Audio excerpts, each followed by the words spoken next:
Bonsoir les biscuits, bonsoir les auditeurs de CFNJ qui nous écoutent via Facebook Live.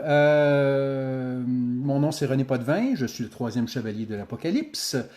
Ce soir, je vais vous parler de ma situation, mais je vais mentionner qu'une de nos trois chevalières, notre deuxième chevalière, a brisé l'écran, nous a annoncé quelque chose de vraiment étonnant hier. Elle a le COVID. Elle se porte bien. Et elle habite, écoute, elle est en quarantaine avec deux autres personnes et les trois ont le COVID, à ce que je comprends. Bonne chance à eux. Et écoute, Véro, tu as toujours eu le sens du show business. Là, c'est bon pour tes ratings. Mauvaise blague.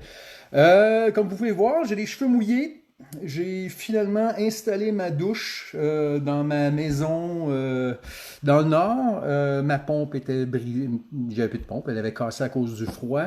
J'avais même un problème avec ma tank d'eau chaude. J'ai réglé ce problème-là aussi. Et depuis 3 jours, je prends des douches tout le temps. Je me lâche lousse. Euh, Ma vie ici commence à devenir une routine qui va peut-être être difficile à briser un jour. Là. Je fais de la corde à danser 2 fois par jour. Je fais 3 fois 5 minutes avec des push-ups et des redressements assis entre les deux. Je disais à Marc Hugo un peu plus tôt dans la semaine comment est-ce que c'était très difficile de faire 2 minutes d'affilée de corde à danser. Je suis rendu à 5. Écoute, encore 3 mois de confinement, mais je suis sûr que je vais faire 3 fois 10, Hugo. J'ai bon espoir. Ce qui a retenu mon attention, à part le fait que je fais toujours les mêmes choses, en ce moment, je suis quand même assez productif.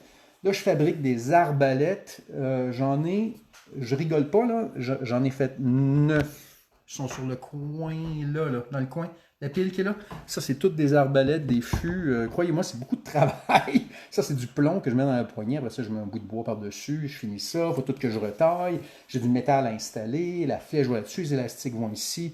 Si vous voulez comprendre, en savoir plus sur la chasse sous-marine et sur mes arbalètes, allez sur mon site web renépotvin.com. Mais c'est pas pour ça que je suis là ce soir. Donc, les choses qui ont retenu mon attention aujourd'hui, c'est des choses drôles. Il y a eu un scandale dans le journal de Montréal, plus dans la section des commentaires, mais j'ai entendu plusieurs fois à la radio des choses comme ça. Des gens qui s'insurgent, de gens qui font des activités qui sont perçues comme étant dangereuses pendant la COVID, alors que, je m'excuse, mais des gens qui font des choses tout seuls, dans le bois, loin des autres, je vois pas en quoi on devrait se scandaliser de ça. Le scandale qui m'a retenu mon attention, c'est un Ontarien qui est allé faire du kayak en Montérégie. Je vous explique. Un Ontarien de Lancaster qui habite à 5 minutes de la frontière de la Montérégie, du Québec, et du lac Saint-François, est allé faire du kayak dans le lac Saint-François, et ça, c'était un scandale. Donc, j'entends ce genre de choses-là. J'aimerais ça que les gens arrêtent de juger les autres pour des activités qu'ils font seuls, sans mettre les autres en péril. Je pense que peut-être on va un petit peu trop loin dans la dénonciation et l'hystérie fasciste. Comment dire ça, je ne sais pas. Mais la chose que j'ai trouvé encore plus drôle, c'est le non-scandale que à Montréal, il y a un peu partout, j'en ai même ici, les Publisacs. Écoutez bien, il y a des publisacs qui sont distribués à chacune des portes par des gens qui marchent d'une maison à une autre, qui retournent dans leur camion chercher d'autres publisacs, ils montent les rampes, ils touchent aux rampes, ils touchent aux maisons, ils ouvrent des portes des fois, ils se parlent entre eux autres, fument une petite cigarette, peut-être ça passe. Et là, ils passent ces publisacs-là à chaque maison. Ouais.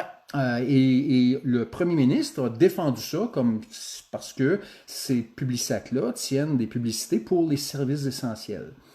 Donc, si j'étais quelqu'un qui avait le Publisac à la porte, dans le Nord, j'ai pas ce luxe-là, ce que je ferais, moi, c'est que je le laisserais là pour un bon 3 mois. Je ne les toucherais pas. Je ferais un grand détour autour. Je ne peux pas comprendre qu'on passe des Publisacs en pleine pandémie. Et je ne sais pas c'est quoi le lien entre transcontinental et des gens au pouvoir, mais il y a peut-être une enquête à faire là. Euh, quoi d'autre? Euh, Pas grand-chose. Je dois dire que je ne suis pas en train de m'emmerder. Je m'inquiète plus non plus. Je suis rendu à l'étape de j'essaie d'être le plus productif possible. Je suis à veille de sortir mon Outlook et de me faire des horaires avec des choses à faire dans la journée. Je me suis même fait une liste des choses à rénover dans le chalet. Vous pouvez voir, par exemple, qu'il faut tout que je refasse le plafond. C'est quelque chose que je remettais à plus tard, pendant que j'aurai le temps. Évidemment, là, j'ai un peu plus de temps. J'ai la porte arrière à faire, la porte avant à faire, le cadre, en changer la porte et tout. J'espère pouvoir faire tout ça si ben, les quincailleries demeurent ouvertes.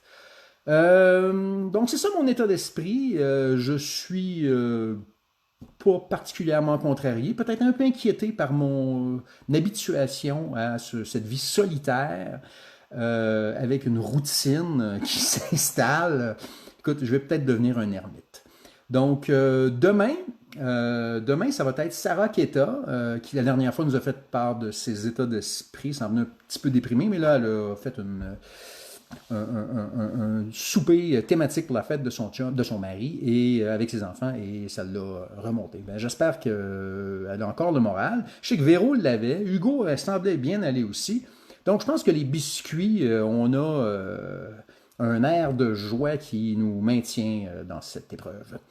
Donc, ben, écoutez, bonne soirée et bonne chance à tous.